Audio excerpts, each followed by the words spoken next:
Basically, what you have is a moment in which the U.S. government designated the government of Nicolas Maduro as being a narco-terrorist regime, a very broad designation, a new designation. It's clearly trying to cite what was done under George W. Bush and Barack Obama by claiming terrorism and thereby giving it license to take out so-called terrorists. But then also what he's trying to do is politically signal. So he sent first 6 boats to the Caribbean, including a nuclear submarine also. Now, I think it's due to arrive, the USS Gerald Ford, which will be arriving shortly which was in the Adriatic. You'll have about 10 boats there. A number of them, I think 4 at least, have guided missile systems. A number of them are amphibious boatcraft, as well as about 10 F-35s parked in Puerto Rico.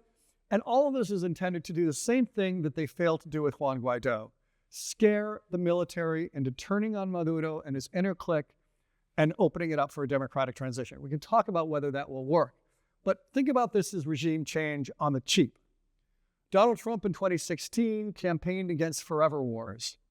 He very much understood U.S. citizens' reaction, opposition to the Iraq and Afghanistan war. And so now what he's trying to do is achieve what he didn't do and what Stephen Miller wants him to do and what Marco Rubio wants him to do, just by frightening the bejesus out of the military around Maduro. Now, will it work? We don't know, but clearly there's an escalation steps here, taking out the 16 boats, 60 people, not actually convicted or even without any evidence of being narco traffickers, and now launching this covert plan, or announcing. And it isn't, I'm not a spy, but I'm not sure it's a covert plan if you're talking about it in public. But that's a different issue.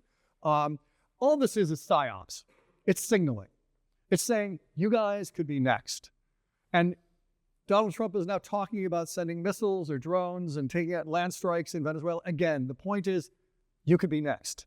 And indeed, I've been talking to a number of my friends. The military off the coast now is basically patching itself into radio systems and broadcasting to soldiers and mid-level officers saying, defect now, save your skin, we're not going to hold you responsible, get rid of the guy and his inner circle, and all will be good. Question is, will it work? And how far is Donald Trump willing to push it to make it work?